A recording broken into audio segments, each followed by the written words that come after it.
Federated States of Micronesia President David Panuelo has said ahead of the special meeting, all issues have been resolved.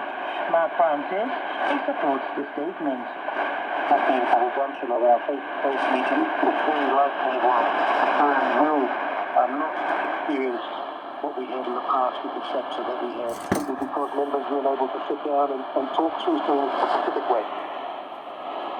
New Zealand's Prime Minister won't attend a special Pacific Islands Forum Leaders Retreat in Fiji later this week as he focuses on the response to Cyclone Gabrielle.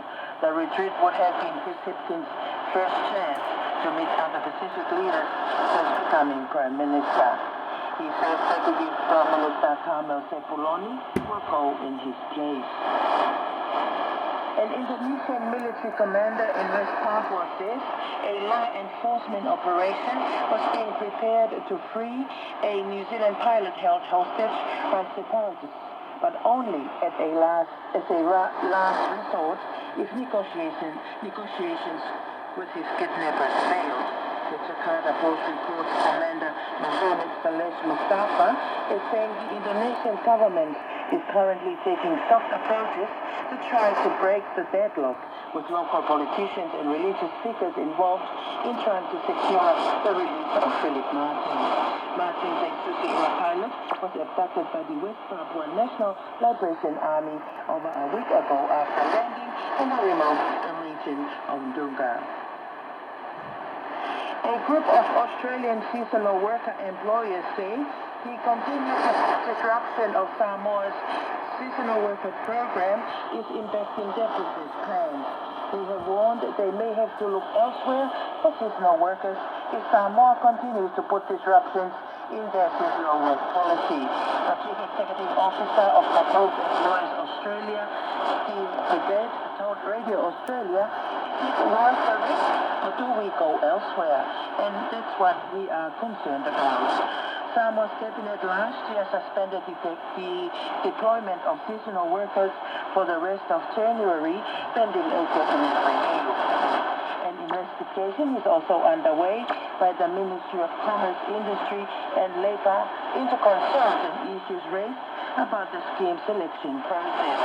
Late last month, Deputy Prime Minister Tuala Josefo Bonifacio announced the resumption of the scheme using the ministry's current policies for the rest of February, while new policies will go into effect in next month.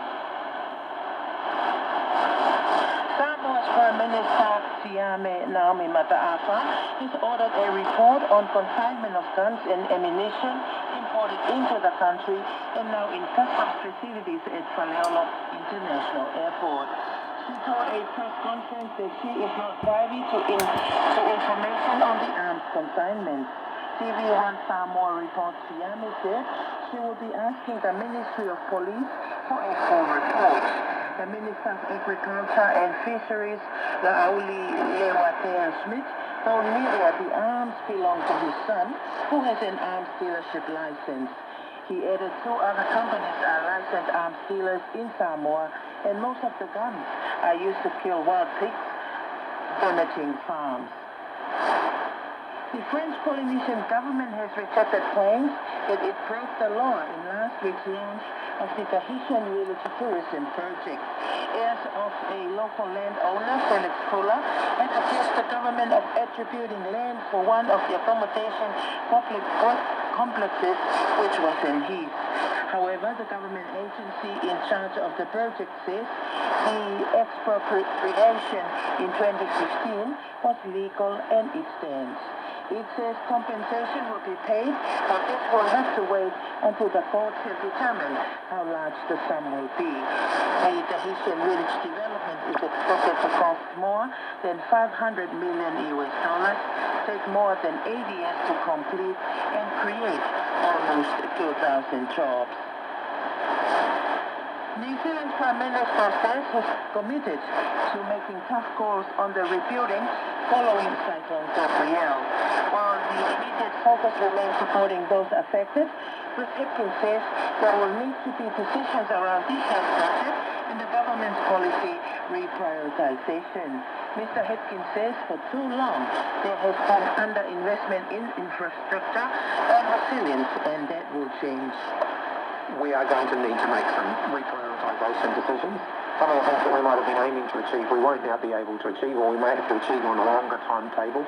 Clearly there's going to be some budget calls that we're going to need to make sure that we are providing the right financial support where it's needed and when it's needed. Cabinet is set to discuss immediate support for flood victims this afternoon. Inside our city, the most pressing issue continues to be water.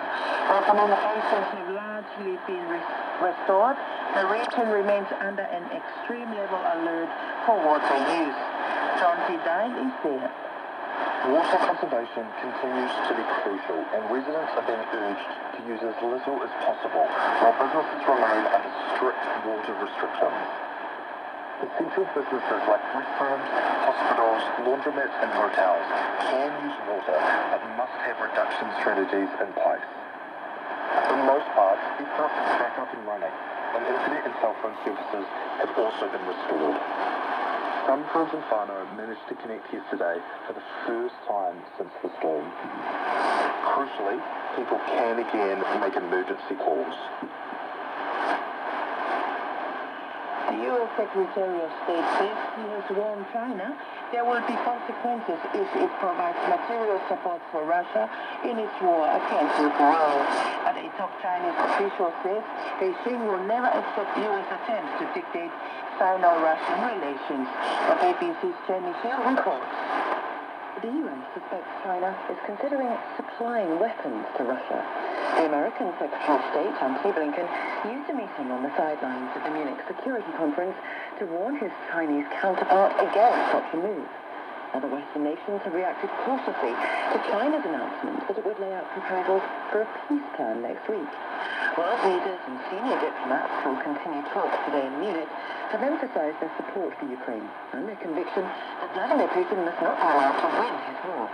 President Macron of France said that Russia must be defeated, not crushed.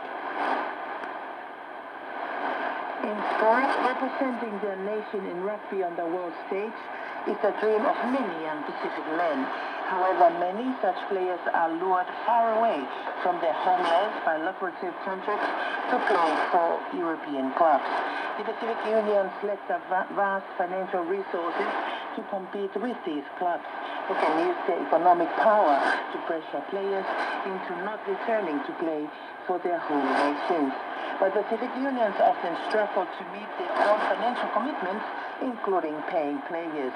Fine Inisi, a midfielder who plays for Moana Pacifica and Tonga, shares how complicated the situation was for the Tongan team, who played the All Blacks in 2021. We stayed at a local high school in Hamilton. We didn't get paid for the last week of camp. So most of us had 9 to 5 jobs. So we had to sacrifice 3 weeks of unpaid work, which was pretty tough on all the boys. Inisi says the players had to push for the Tonga Rugby Union and the government to pay them, which eventually happened. You can hear more about the struggle for Pacific Rugby nations and players on RNZ's new podcast series, Fair Game, Pacific Rugby Against the World, which is now available on RNZ's podcast and series page on www.rnz.co.nz. In other sport, Lydia Go has won the Saudi Ladies International, her first event of the year. The world number one trailed by 1 shot going into the final round, but claimed the title for a second time by guarding a 4 under par 68 to finish on 21 under for the tournament, 1 stroke ahead of India's Aditi Ashar. And in basketball, the Breakers are into Australia NPL finals after defeating the Tasmania Jack Chambers 92-77 in last night's semi-final series decided in Auckland. The best of 5 grand final series against the Kings start on Monday on March the 3rd in Sydney. That's the latest news from RNZ Pacific. For more on our stories, head to our website, rnzi.com.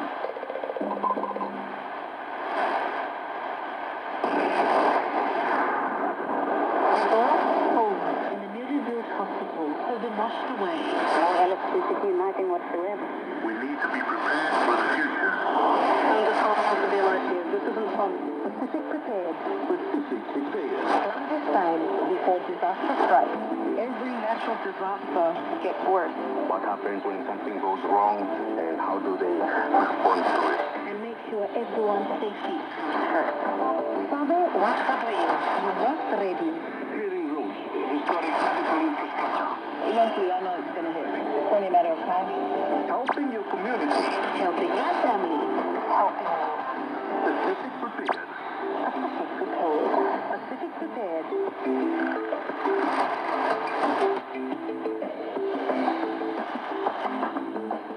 Hi, I'm Frederica. This is Pacific Prepared.